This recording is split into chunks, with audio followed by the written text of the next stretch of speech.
¿Puede poner su cámara?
Amén.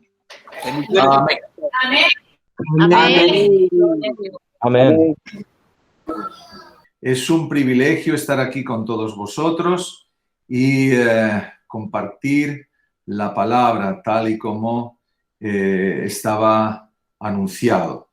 Os agradezco por haberme invitado a estar aquí y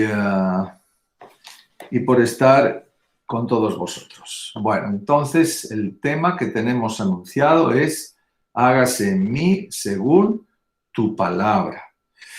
Se dice que Cuando se domestica un animal, se nota porque el animal Hermano, a ver si se somete a la entiendo. Es el voluntad hermano de Giner, su dueño. el que sigue ahorita después Y en sentido del especial. Y espiritual, después del se especial sabe que alguien volvemos a que es retomar, un pero yo ya verdadero no digo que viene el cristiano segundo servicio ni nada, actúa de sino tal con lo manera que que se somete a vendría la voluntad de sin Dios. la Así es que el interpretación animal se del somete a la espacio voluntad del musical. dueño, ¿Se vendrían está especiales y todo eso? domesticado, y cuanto más obedece a su dueño, más domesticado está.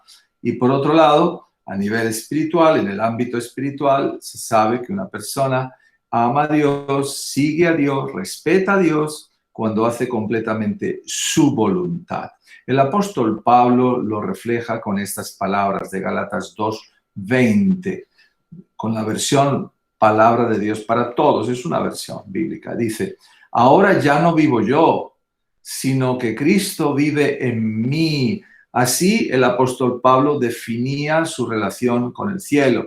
Así el apóstol Pablo hablaba de cómo era su trato con Dios. Ya no era que él hacía lo que quería, lo que más le gustaba, lo que le apetecía, sino que hacía lo que Dios le pedía, porque sabía que lo que Dios nos pide siempre es mejor que lo que nosotros podemos desear.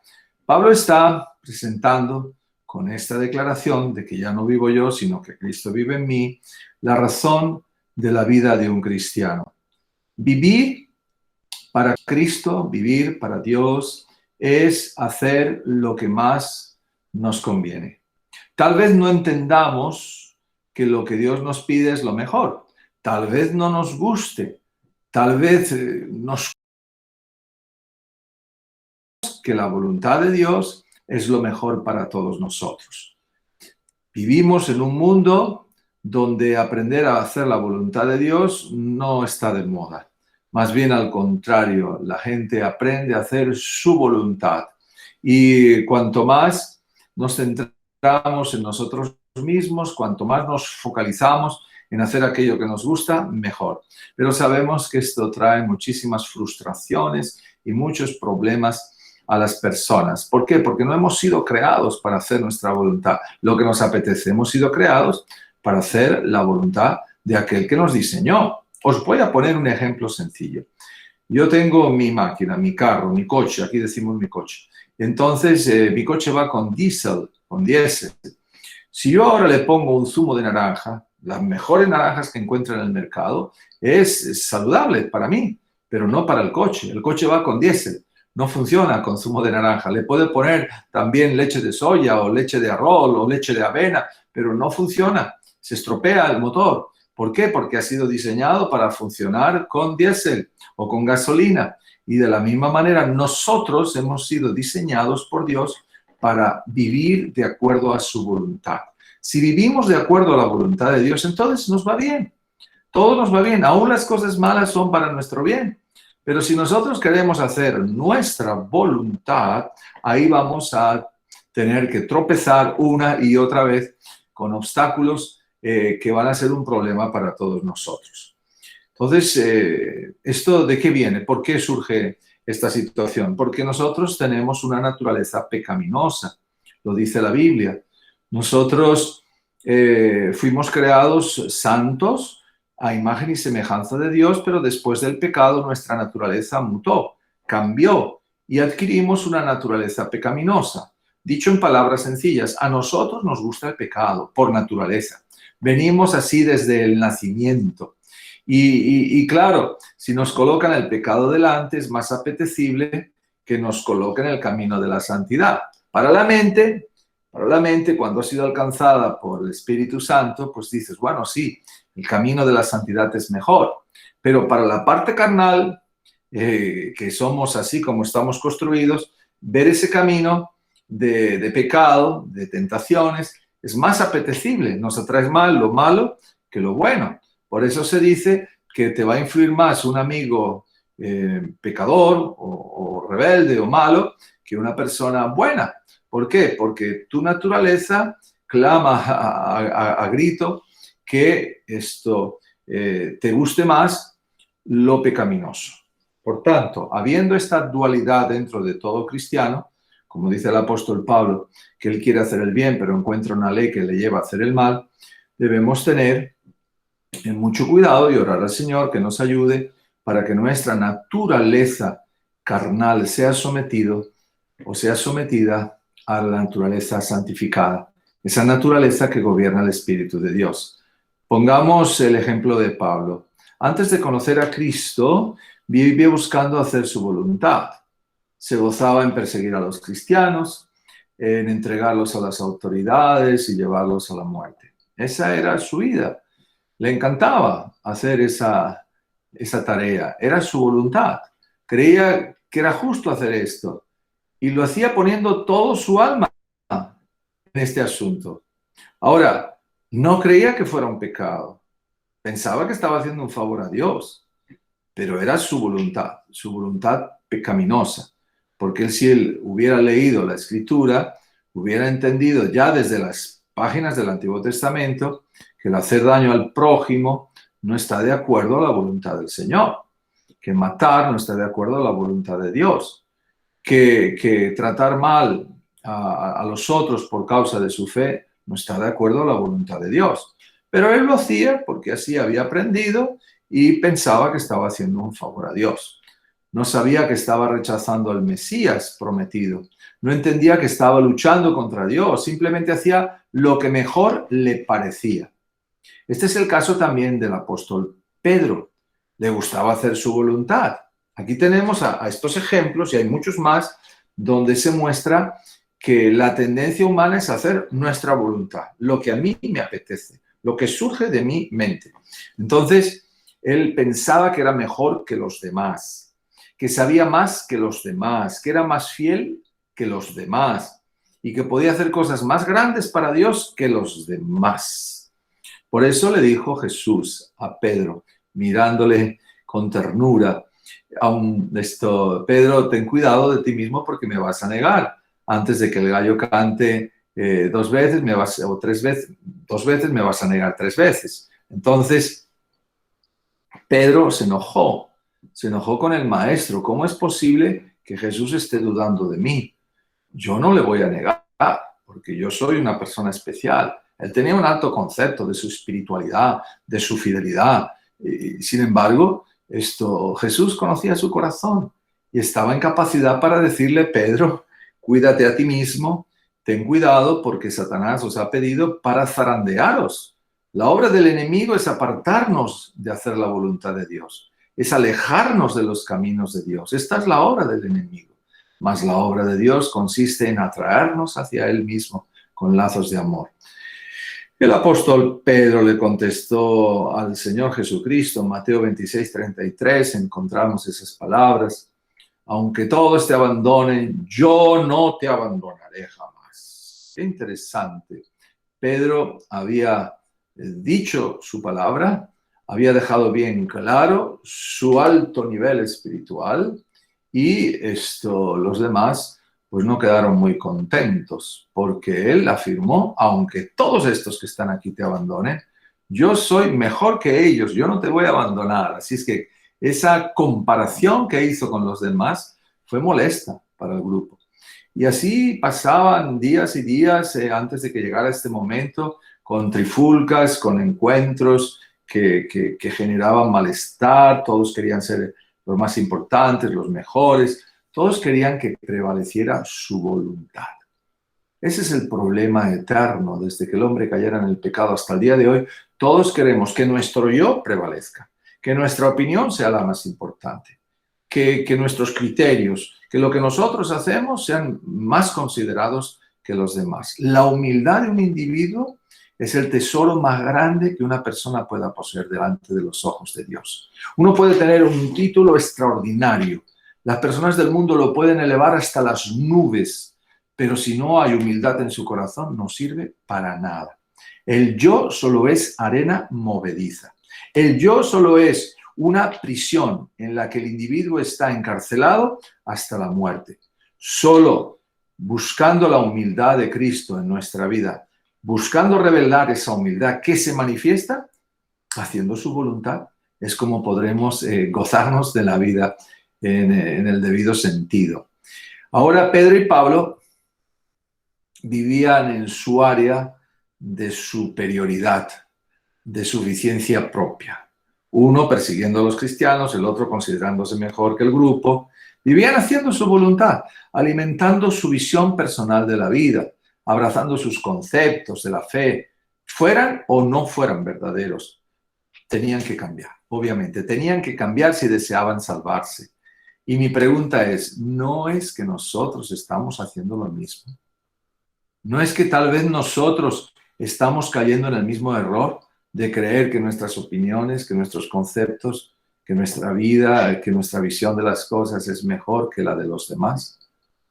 ¿No tendemos a compararnos con los otros como hacía el fariseo al mirar a aquel publicano que estaba cerca de él? ¿No es que de alguna forma nosotros estamos alimentando el mismo espíritu que alimentaba Pablo o el mismo espíritu que alimentaba Pedro? ¿No se ve en el mundo orgullo por doquier? Que todos queremos tener la razón, todos queremos ser escuchados, todos queremos ser importantes y nadie da su brazo a torcer. Pero la palabra nos enseña algo muy diferente. Nos enseña que el que se humilla, Dios lo ensalza. Pero el que se ensalza, Dios lo humilla. Todos los humanos tenemos la tendencia a vivir en nuestra área de confort, tanto física como psíquica. Nos gusta por naturaleza hacer nuestra voluntad, como ya he dicho, lo que nos gusta a nosotros, lo que nos va bien a nosotros. Y ya desde niños se ve este rasgo poderoso. Dios había dicho a Adán y a Eva que no comieran del árbol prohibido. Esta era la voluntad de Dios. Pero nuestros primeros padres quisieron hacer su voluntad y no la del Creador. Por tanto, comieron. Comieron y se metieron en problemas y se originó el pecado que dura hasta el día de hoy. Todo comenzó porque Eva quiso hacer su voluntad y no la de Dios. ¿Veis, hermanos? Esto, un pequeño gesto, un pequeño acto puede traer gravísimas consecuencias. Según el diccionario de la Real Academia, dice que la voluntad es la capacidad y el poder de elegir. En sentido espiritual, la voluntad es la capacidad de tomar decisiones. Dios desea que elijamos bien, que tomemos buenas decisiones y que desarrollemos un carácter que Dios pueda encomiar y que le pueda glorificar a Él, que Dios pueda aprobarlo. Esa es la lucha de nuestra vida, queridos hermanos. Tener un carácter como el de Cristo, revelar el carácter de Cristo en nuestra vida. Y esa es la obra de toda una vida. No es que vamos a revelar el carácter de Jesús de hoy a mañana. Es una lucha que durará toda una vida y va a ser una lucha cruenta. No es que es así de fácil, que yo ahora decido ser cristiano y ya mañana se va a notar que he cambiado, que no tengo mal genio, que tengo paciencia, que soy una persona bien pensada, que me gusta apoyar y ayudar a los demás. No es eso. Esa es la obra de toda una vida. Cuando yo decido servir al Señor y someter mi voluntad a su voluntad, comienza, cuanto apenas comienza la obra de la santificación. Y esa obra va a durar toda una vida. Y será progresiva y creciente en la medida que yo me relacione con el Señor. Alguien preguntaba en la escuela sabática cómo evitar el sacrilegio, cómo evitar el ofender a Dios, cómo evitar el alejarme de sus caminos y el provocar la condena divina. Sencillamente tenemos que hacer experiencias con el Señor. Si yo no conozco al Señor por propia experiencia, yo no voy a saber cómo servirle, cómo amarle, ni siquiera voy a saber cuál es su voluntad. ¿Y cómo conozco al Señor? Pues leyendo su palabra, meditando, orando, contemplando las obras que Él ha creado. La palabra es la que va a tamizar mis criterios, la que va a filtrar mis criterios, si son correctos o no son correctos. Yo siempre le digo a la gente, cuando tienes que tomar una decisión, no te bases solo en lo que te dice el hermano o la hermana, el padre o la madre, el amigo o la amiga. Básate en lo que dice la Escritura. Porque a veces yo, que soy un pastor y que ayudo a la gente, que aconsejo, me puedo equivocar, puedo tener un criterio equivocado, pero la palabra no se equivoca, la palabra es inamovible. Cuando yo voy a la palabra tiene un consejo certero para mí. Así es que sí, yo puedo ir a una persona de experiencia, pedirle un consejo, pero luego yo tengo que compararlo con lo que está escrito. A la ley y al testimonio, nos dice Isaías. Si no dijeren conforme está escrito, es que no les ha amanecido. Ahora, si yo quiero hacer la voluntad de Dios, tengo que conocerla. Y la conozco cuando conozco al Señor, cuando conozco su carácter, cuando conozco cómo Él actúa, cuál es su deseo para mí, para la humanidad. Eso no lo puedo hacer leyendo el Quijote o leyendo otros libros, aunque tengan circulación mundial y sean de grandes tirajes. Tengo que leer la palabra, porque la palabra es la voluntad expresa de Dios, lo que Dios piensa acerca de mí, lo que Dios piensa acerca de ti y lo que Dios está dispuesto a hacer por ti. El espíritu de profecía dice así: la voluntad es el poder que gobierna la naturaleza humana, sometiendo todas las otras facultades a su dominio. La voluntad no es el gusto o la inclinación, sino el poder que decide, que obra en los hijos de los hombres para obedecer a Dios o para desobedecerlo. Entonces, esto está en Testimonios Selectos, volumen 4, página 157. Es muy interesante lo que dice aquí. Subrayo el hecho de que dice, la voluntad es el poder que gobierna la naturaleza humana. Entonces, mi voluntad es la que gobierna mi naturaleza. Si mi voluntad está bien dirigida, está dirigida a obedecer a Dios, entonces traerá bendiciones a mi vida. Si mi voluntad está alimentada por mis sentimientos, mis emociones, no por la palabra de Dios, no por lo que a Dios le gusta, sino lo que a mí me gusta, entonces le desobedeceré y eso traerá también sus consecuencias. Recordemos el caso de Jesús. Jesús, que es nuestro modelo en todo. Él estaba en el Getsemaní. Allí estaba por decidirse la suerte de la humanidad. Él podía continuar con su obra salvífica hasta llegar a la cruz, o podía desistir y marcharse al cielo. Nadie le hubiera dicho nada. Ahora, ¿qué hubiera pasado con nosotros? Nos hubiéramos perdido. Satanás hubiera salido con la suya. Satanás, de alguna manera, habría demostrado que la ley de Dios no se puede cumplir porque ni el mismo Dios la ha podido cumplir en la persona de Jesucristo. Pero Jesús, en el huerto del Getsemaní, mostró su humanidad, porque Él era igual que nosotros en todo, mis queridos hermanos, menos en el pecado. Y fijaros bien que en un momento de su oración profunda, sentida y desgarradora, le dice al Padre: Padre, si es posible, aparta de mí este cáliz. Es que el cáliz significaba sufrimiento físico. Es que el cáliz era el miedo a la cruz, a todo el tormento que le esperaba. No, mis queridos hermanos, el cáliz, según la Biblia explica, es el castigo divino, es la ira de Dios. Así es que lo que tenía era la ira de Dios, la ira de su Padre. ¿Por qué? Porque Él iba a cargar en la cruz con todos nuestros pecados. Y ya sabéis qué pasa con un pecador. Dios lo destruye. En el caso de Jesús, Él tenía miedo que el Padre se separase para siempre de Él. Y Él continuó: Señor, si es posible, aparta de mí esta copa. 3 veces hizo esta oración. Pero al final, ¿cómo terminaba? Diciendo: pero no se haga mi voluntad, sino la tuya. Esa es la parte que más nos cuesta a todos, comenzando por mi persona. La parte que más nos cuesta a todos. Porque todos, por naturaleza, queremos hacer nuestra voluntad. Lo que a mí, lo que a ti más nos gusta. Cuando nos quitan el juguete que nos gusta, cuando nos quitan aquello que nos atrae, aquello que nos satisface, entonces nos sentimos fatal. ¿Qué le pasa al bebedor o al fumador o al bebedor de café o al consumidor de drogas cuando está enfermo y va al médico? Y en el caso de una persona que consume grandes cantidades de café o de tabaco, el médico le dice: si usted quiere sobrevivir, no tiene que fumar ni beber. ¿Ya? Entonces la persona dice: este médico es malísimo, no me conviene. Y bueno, se queda así medio resignado, pero no le gusta el diagnóstico. ¿Cómo puede ser que yo ahora tenga que dejar esas cosas que a mí me gustan tanto? Una de las razones por las que la gente no acepta la Iglesia de Cristo es por todas las restricciones que tienen que hacer en su vida. Cuando uno vive sin Cristo, hace lo que quiere y no le molesta la conciencia. Fuma, bebe, danza, es adúltero, es fornicario, juega, malgasta el dinero, golpea a la mujer, a los hijos, hacen de todo las personas sin Cristo. No tiene límite lo que puede hacer uno sin Cristo. Pero cuando conocen el mensaje del Señor Jesucristo, es restrictivo. Restrictivo con las cosas malas, no con las cosas buenas.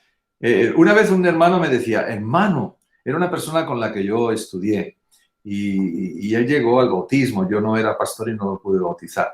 Pero el hombre me decía un día, ¿sabes que he hablado con una persona y me ha preguntado, ¿qué prohíben en tu iglesia? Y yo le he dicho lo que la iglesia prohíbe. Yo le decía, fulanito de tal, ¿tú crees que la iglesia te prohíbe a ti? Bueno, hay cosas que yo no puedo hacer porque la iglesia me lo prohíbe. Mira, entonces le expliqué para que lo entendiera bien. No se trata de que la iglesia te está prohibiendo, ni siquiera Dios te prohíbe. Lo que hace el Señor a través de su iglesia es ayudarte a liberarte de esos vicios, a liberarte de todas esas pasiones para que no acabes aplastado bajo esas pasiones y esos vicios, para que no acabes enfermo, para que no acabes realmente completamente apartado de Dios y sin esperanza. Es decir, que lo que Dios hace con nosotros es que nos priva para darnos mayor felicidad, para salvarnos. Otro ejemplo, yo tengo nietos, los hijos nuestros ya son mayores. Cuando eran pequeñitos, a veces pues tendían a colocar su dedito en el enchufe de la electricidad. ¿Qué hizo mi esposa? Pues comprar unas tapitas especiales y tapar todos esos enchufes para evitar que el niño no pusiera su dedito. Imaginaros cómo el niño se le ocurre meter el dedito en ese lugar que puede ser nefasto. Los niños tienes que estar pendiente de ellos, porque si no estás pendiente de ellos, pueden hacer cosas que les lleven hasta incluso la muerte. Nuestro hijo, el que está ahí tocando el piano con su querida esposa, él, cuando era pequeñito, se cayó en una piscina profunda. Es una historia un poco larga, pero solo decir que por la gracia de Dios no se ahogó. Su otro hermano, el que tiene 2 años más que él, lo sacó, no sabemos cómo lo sacó.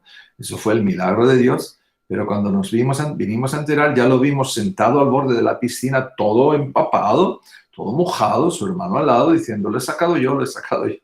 Pero en realidad, él cayó allí porque se fueron corriendo. Ellos estaban delante, donde nosotros estábamos estudiando con una familia.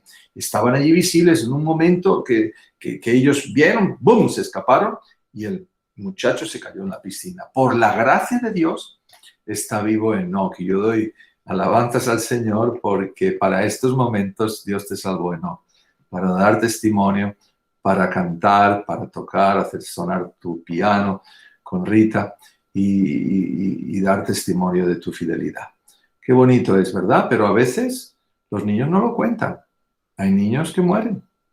¿Por qué? Porque buscan el peligro. Por naturaleza el niño es así y tenemos que estar siempre pendientes de nuestros hijos, porque ellos por naturaleza buscan lo malo. Por lo tanto, cuando Dios nos dice no, es por nuestra seguridad. Si yo le digo no a mi nieto, en estos casos, trasladándolo a los tiempos modernos, pues a lo mejor llora. Yo quiero. Pero es no.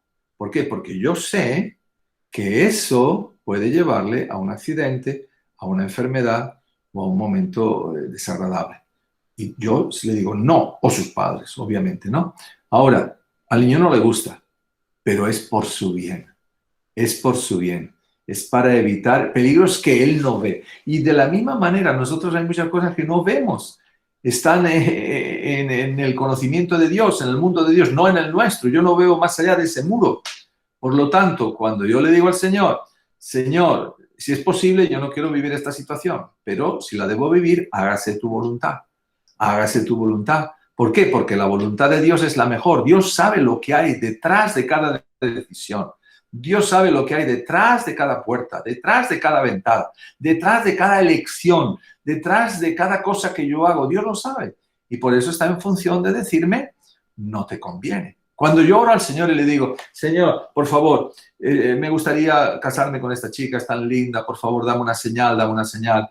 Y Dios no nos contesta. Pero entonces nosotros decimos, bueno, seguramente me ha contestado, no me he dado cuenta, yo me caso igual.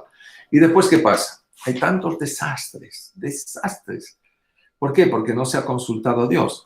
Se ha consultado, pero no se ha querido escuchar la respuesta de Dios, porque a veces la respuesta no nos gusta.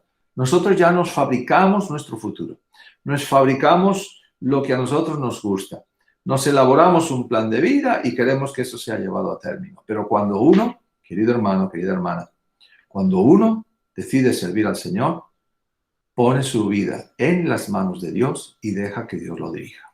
El ejemplo está en Jesús. Padre, si es posible, aparta de mí esta copa. Si no, hágase tu voluntad. Esa es la parte más difícil de lograr.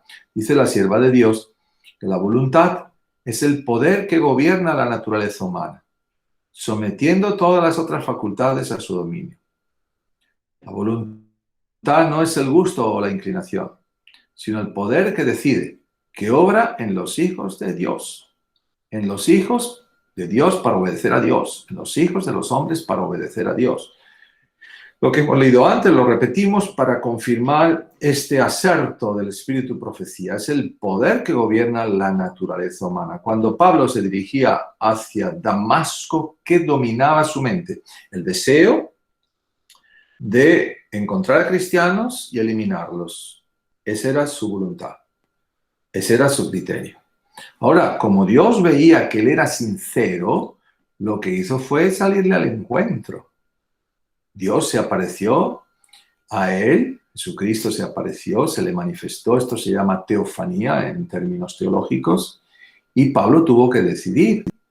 En nuestro devenir por la vida, en nuestro caminar, en nuestro peregrinar por la vida, vamos a tener teofanías. Dios se nos va a manifestar, a veces con una vocecita, a veces con un canto, a veces con un himno, a veces con un sermón, a veces leyendo la Biblia, a veces con alguien que nos va a dar un consejo, pero Dios nos va a hablar, especialmente si no estamos haciendo la voluntad de Él. ¿Y qué tiene que hacer la persona? Estar atenta. Atenta a la voz de Dios. Porque nosotros cuando le decimos al Señor, Señor, ¿qué quieres que haga? Ayúdame. Dios te contesta. Pero tienes que estar atento a esa respuesta, porque a veces buscamos una respuesta que no es la que nos da el Señor. Dice en Mente, Carácter y Personalidad, tomo 2, página 89, el tentado necesita comprender la verdadera fuerza de la voluntad. Ella es el poder gobernante de la naturaleza del hombre, la facultad de decidir y elegir. Todo depende de la acción correcta de la voluntad. ¿De qué depende todo? De la acción correcta de la voluntad. La voluntad es la capacidad de decidir. La verdadera fuerza de la voluntad es la capacidad o la facultad de decidir y elegir. Cuando yo estoy eligiendo una religión, una fe, una familia, una persona con la que voy a convivir toda una vida, yo necesito entender que el ejercicio de esa voluntad es lo que va a producir frutos, para bien o para mal. Y para que esa voluntad se ejerza de forma correcta, necesito estar bajo el influjo divino. Porque si me dejo llevar por mis sentimientos y mis emociones, estoy perdido. Un ejemplo. Sansón ve a una mujer y le gusta. ¿Ese es el criterio a seguir? ¿Que nos guste algo o alguien? No es el criterio. Porque a mí me puede gustar una persona que no me convenga. Me puede gustar un trabajo que no me convenga. Me puede gustar un deporte que no me convenga. O me puede gustar una comida que no me convenga. Entonces, ¿cómo puedo yo saber eso? Yendo al Señor y pidiendo, Señor, manifiéstate. Y Dios se manifiesta. Revelándose de una forma clara a nosotros. Nos hace falta paciencia, nos hace falta tiempo y nos hace falta dedicación. Pero Dios responde. Y Dios nos muestra si es sí o si es no. Porque en el caso de Sansón, cuando él va a sus padres y le dice, papá, mamá, quiero casarme con una mujer que he visto, y le cuenta toda la historia, y entonces los padres les dicen, pero hijo, no te conviene. Esa es la respuesta divina. Y tenía que haber escuchado Sansón esa respuesta. ¿Pero qué contestó él?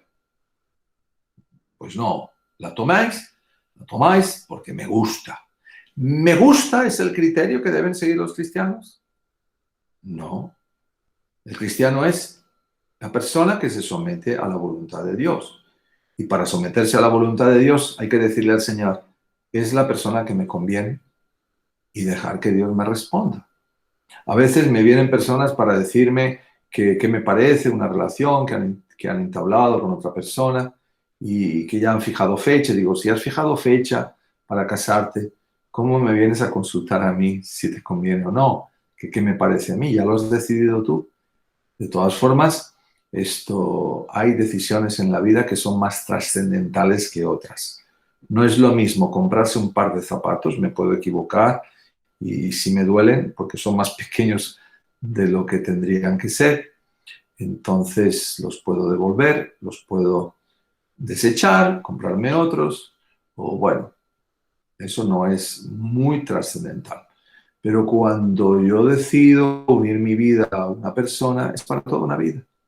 ¿Ves? La decisión es diferente. Entonces yo tengo que someter mi voluntad a la voluntad de Dios. Cuando Pablo se dirigía a Damasco, se encontró con Jesús y Jesús le dice, ¿qué estás haciendo? ¿Por qué me persigues? Y ahí Pablo tomó su decisión. Ejerció su voluntad ahora en la correcta dirección, porque él se daba cuenta que Dios se le estaba manifestando y que tenía que ejercer su voluntad en la correcta dirección.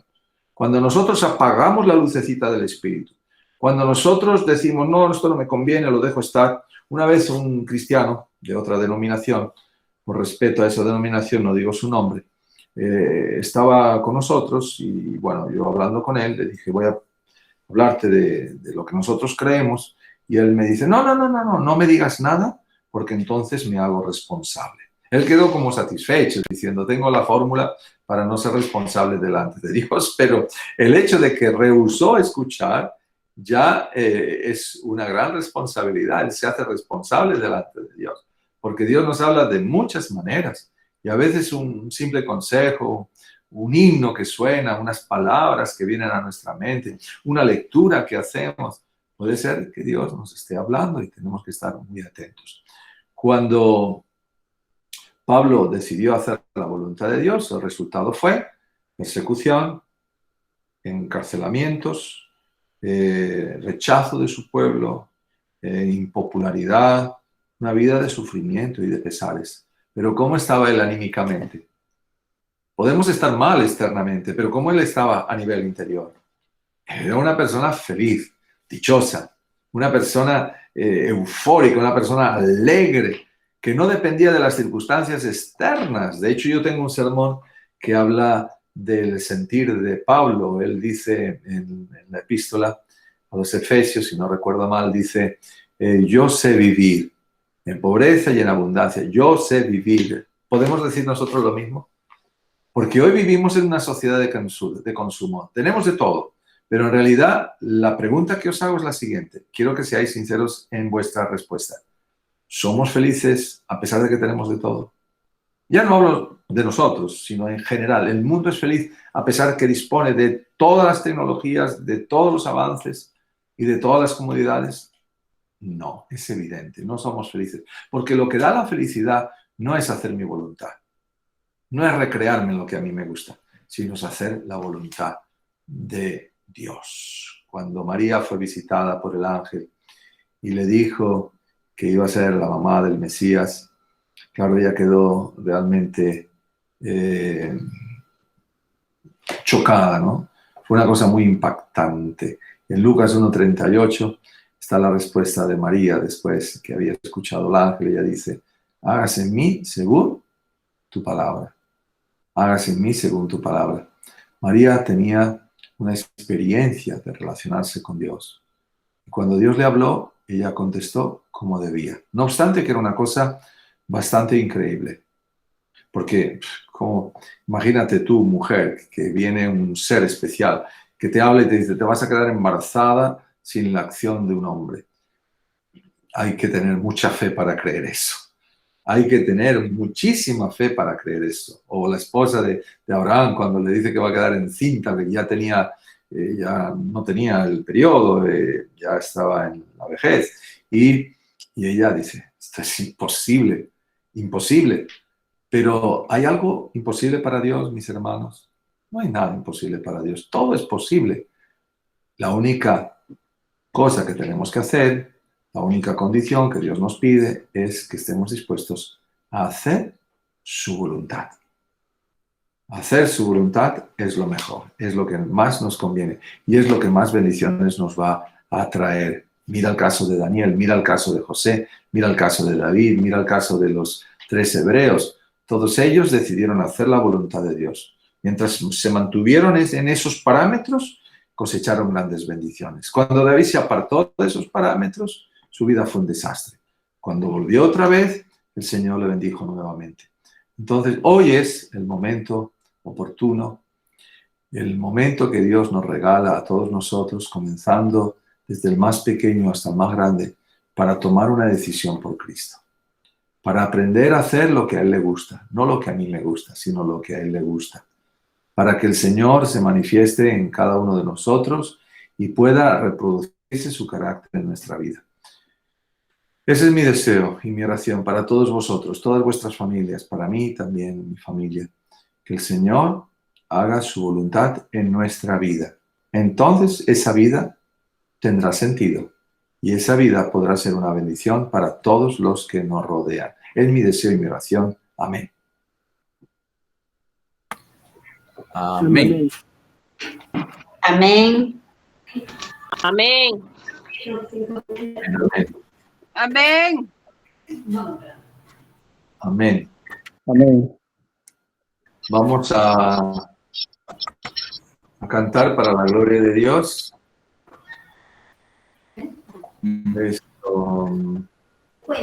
Ok.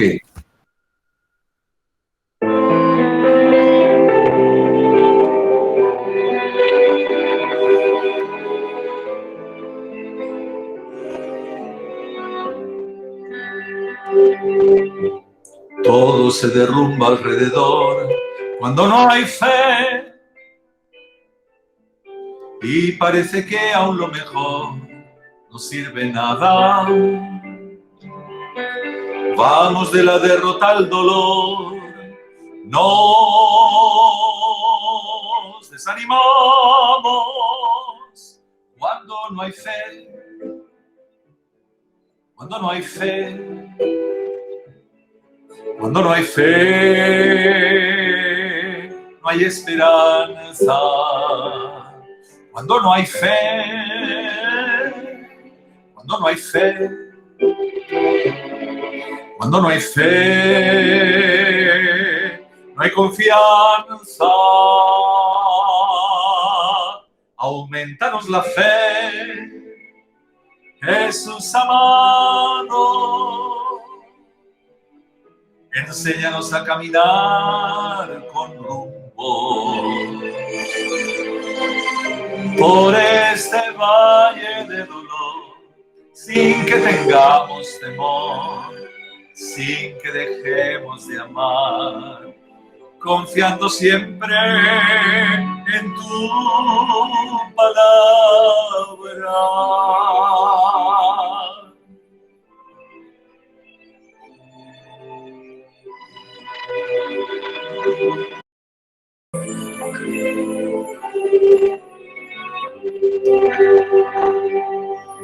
Sin fe no podemos caminar, muere el valor.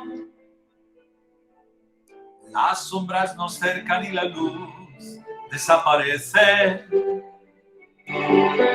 Vamos de la derrota al dolor, nos desanimamos cuando no hay fe. Cuando no hay fe, cuando no hay fe, no hay esperanza. Cuando no hay fe, cuando no hay fe, cuando no hay fe,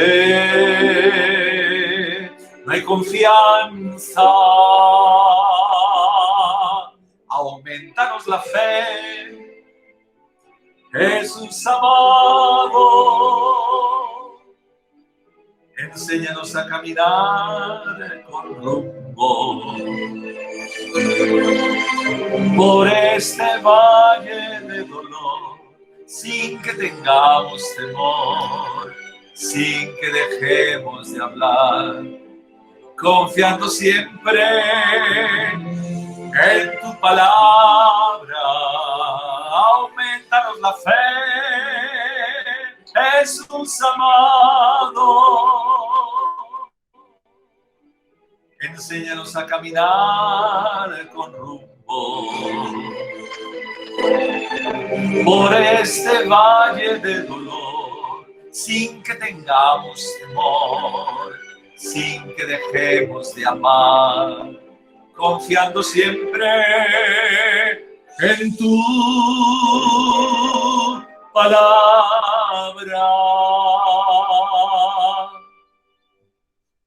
Que sea para la gloria de Dios.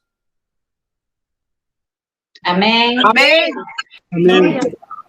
Amén.